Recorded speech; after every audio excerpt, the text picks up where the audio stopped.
r/AskReddit. What zero tolerance school stories do you have?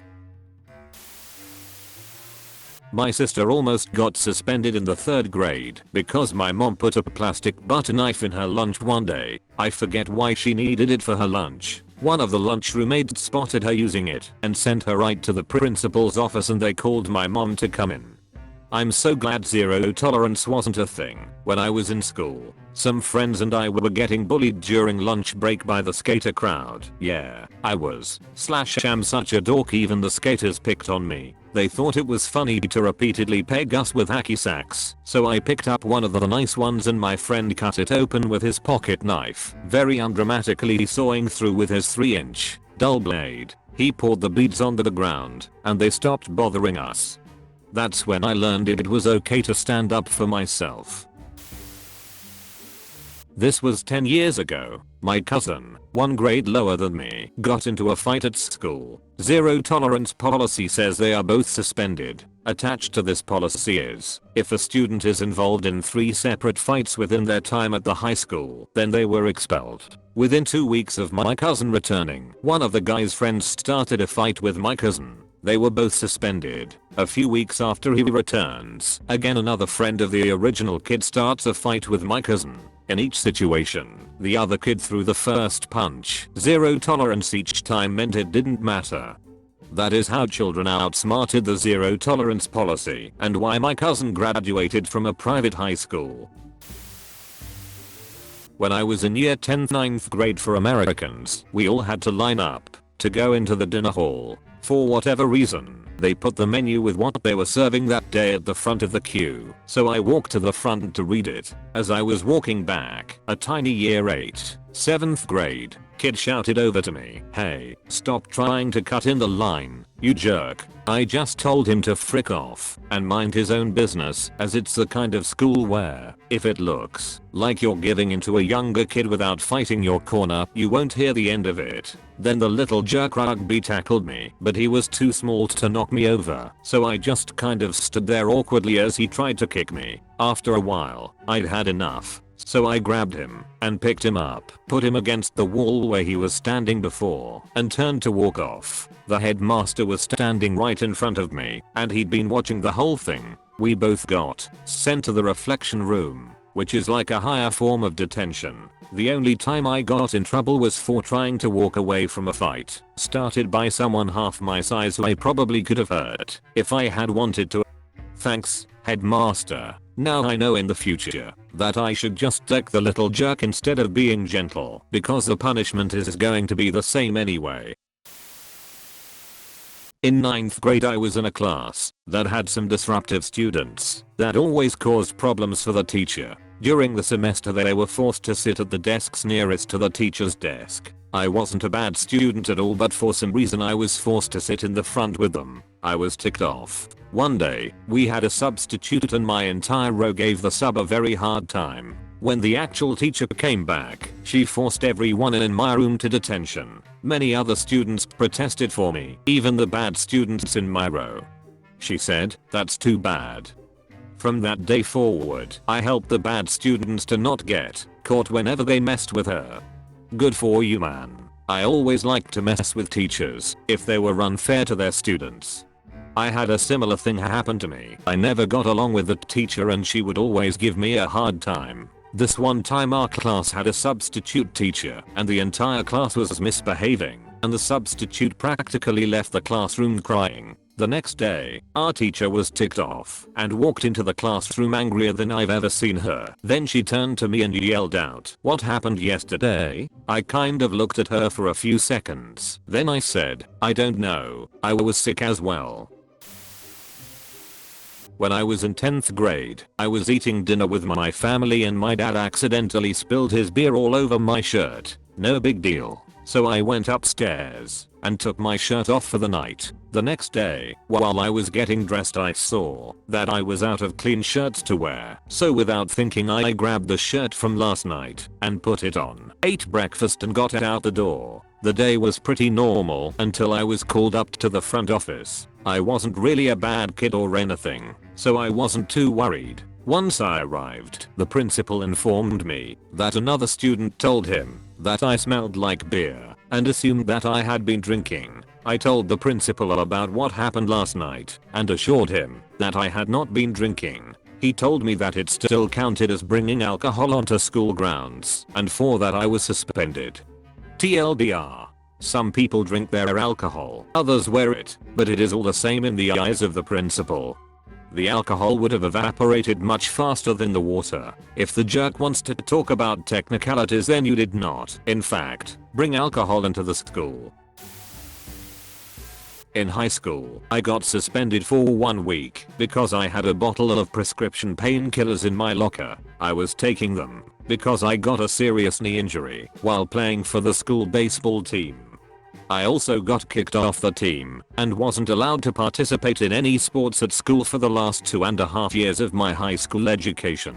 The principal explained to me that they had a zero tolerance policy to drugs of any kind. The worst part is, I could have went to at least 10 different lockers in school and shown him drugs in there, but he wouldn't let me because I shouldn't be snitching on my peers. I shouldn't be snitching on my peers. Ah yes, don't be a tattletale. You witnessed a felony on school grounds? Don't be a tattletale. I like the fact that you were taking medication for the injury you suffered playing for the team that cut you for taking medication for the injury they caused. I was once threatened with punishment because the dean saw me put a Halsbury's cough drop, so basically, hard candy with a tiny bit of medicine, in my mouth after I'd been sick and was still coughing with a sore throat. At the same school, a kid who'd gotten into a terrible car accident and was in constant pain was allowed to take his pain pills but had to have them dispensed one by the nurse at specified times. So of course, he was usually in the middle of class and had to climb a bunch of stairs when his pain was the worst.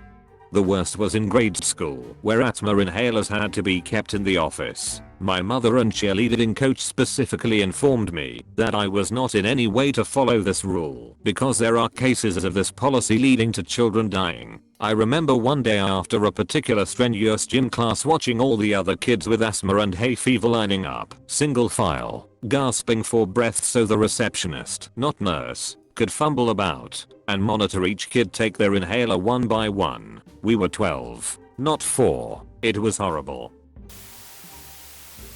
I once got suspended because a security guard found an unloaded airsoft pistol in the back of my truck. Let me be clear, by pistol, I mean those ones made of clear plastic, and by back of my truck, I mean behind the passenger seat of a crew cab with tinted rear windows. This security guard is really doing his job, making these suburban high schools safe for everyone. Also, I had a friend who got suspended for bringing a metal butter knife to school with his lunch. A knife is a knife, people. There can be no tolerance for weapons or logic and reasoning. My car broke down one day, so the next day I had to drive the family truck to school. Little did I know, there was an axe behind the passenger seat that I didn't notice until I got to school. I had to miss school that day because I didn't want to get caught with an axe in my truck. We have a zero tolerance no fighting rule in our gymnasium. Like even if you lay down on your back while you're getting jumped, you'll still get expelled. Happened to get into a fight with a guy I honestly could have easily beaten down, but since I really didn't want any trouble with the school or at home, I just blocked my head until the principal came by. After a minute of discussion, he told me that I was going to be suspended for 2 weeks, even when I told him that I didn't hit back, so I did what any teenager would have done, I think. I got loose from the principal and beat the other guy down and took my punishment. If you're gonna do the time, you might as well do the crime. I sincerely believe that is the single best reaction you could have had in that situation. My buddy did something similar. He got punched and he got in school suspension, so did the other kid. He attacked the kid into detention. When asked why, he said, "I got in trouble for nothing. Now at least you have a reason to punish me." His detention got extended, along with the detention of the guy he attacked. There wasn't really a zero tolerance thing back then, but one day, when school was over for the day, I was starting my walk home, and a friend ran by and dropped his bag by me and yelled to me to carry it. We were going to play hockey after school, so whatever. Nothing of circumstance ever came of it. I never heard where he was even running to.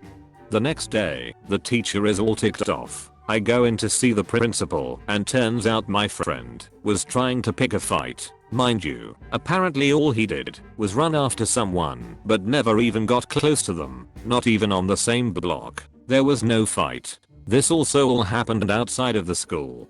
So naturally, my friend was suspended for a week plus the remaining days in that week. And because I carried his bag, I was an accomplice in the fight, which never happened. I was suspended for the remaining days in that week. That was like a 2 or 3 day vacation for me that I was happy to take. It was all lousy rainy days, but I was happy to leave. So, you got punished for a fight that never happened, that you didn't know about. I was once suspended out of school for 10 days because I refused their request to search my car. I had signed a parking pass sheet, though, allowing them to search my car whenever they wanted. I knew that, but the way they asked was, "Do you mind if we search your car?" And I responded with, "I would rather not, because I would miss the next class or two." I guess that was considered refusing a search that I technically could never refuse. At least I had 2 weeks off, 1 week back, and then another week off for spring break. This one is kind of like the other bully comments, but a bit more severe. So when I was a senior in high school, I got into my second physical fight ever. I was not a nerd. I was a loner/stoner and really disliked my school's administration for various reasons. I also went to a high school that was in my town full of rich spoiled kids. You could tell, because the student lot had nicer cars than the teachers. Anyways, I was raised by a single mother who worked her butt off to provide me with a good home and clothes on my back. Back to the story at hand. I was never friends with any of the athletes in my school, but didn't have anything against them either. Except for one, JW, his initials. This guy had bullied me since elementary school and never stopped. For years, for no apparent reason, he constantly tried humiliating, intimidating, and generally berating me in front of others. So senior year rolls around and he decides to try to impress some other kids in my grade by asking me to fight him during a lunch period, thinking I would say no. I usually ignored his BS for years and years, but finally I had enough. I told him, "Sure, I'll beat you down in front of all your friends." My answer shocked him and his friends, I guess, and he bragged for a solid 2 minutes claiming he would beat me up so bad I wouldn't be able to walk afterwards. I have my few friends gathered around us at this point. Little did JW know I had taken kickboxing courses for around 3 years until recently. He swung first and I ducked, then I hit him hard. He went down, and I got on top of him and started punching him in the face. When he started blocking his face, I went for his ribs. Eventually the fight was broken up and he was crying. We all go back to class, me pumped with adrenaline and thinking my left hand might have had a broken finger or two. I was in math class when I got called down to the office. Neither of us ratted the other out, but somehow the school saw the whole fight on camera and even saw him swing first. We both got suspended for 3 days, much like other comments I see, but that was not the end. On my first day of suspension, I was home alone and heard a knock on the door. It was a woman I had kind of recognized, but couldn't put my finger on it. I answered the door and started getting screamed at by this woman. It was JW's mother. She said she was going to sue the hell out of me for attacking her son, who did not provoke me in any way. Her husband was a lawyer and they were a very well-off family. I was by no means poor, but I still had a part-time job and paid my own way for many things. I called the police on her because when I closed the door in her face and just walked back inside, she stood on my porch screaming. All in all, nothing even came of any of this, and her threats were empty. Plus, there was the fact that the video of the fight showed him verbally abusing me and throwing the first punch. I never got messed with by any athlete again and eventually graduated. TLDR, got into a fight with a rich jock. He swung first, and I beat him down. Got suspended until his mother threatened to sue me, even though I did not have much. Also figured your story is similar to mine, so might as well share. Where I live, the public elementary school was trash. Go figure. So my parents went into debt to put me in a private school, where I was always the one with the least money, surrounded by hyper spoiled kids. Well, one of the rich kids decided in 7th grade that he was going to just charge at me during recess. No real reason, but I had just finished getting my black belt after 4.5 years of taekwondo, so my instant reaction was an immediate fighting stance. The kid was startled. He thought that, because I'd rather read books than socialize, that I was inherently weak and an easy target, and he thought I was going to hurt him. So he did his best to curl up while slowing down and protect his groin, which meant raising his knee up in front of his groin right as he came up within striking range. I thought he was going for a knee to my groin, so I punched him in the face rather solidly, which proceeded to make him fall over and cry. The principal heard about it and we were sent to her office the next day during lunch, but she was absent that day. Instead, we got the gym coach who sat us down and threatened to hit us. We were allowed to get paddled as it was a private school with a reinforced plastic baseball bat. We had already made it up, apologized, and became friends like most kids who got into fights accidentally, but dang, that coach scared the hell out of us for a while. When I asked why I was in trouble for reasonable self-defense, he told me that there was no such thing as reasonable self-defense. My parents took me out to dinner for ending the fight. Thank you for watching. If you enjoyed this video, please leave a like and comment down below. Please subscribe and click the notification bell for more videos like this. Don't forget to leave your stories in the comments below.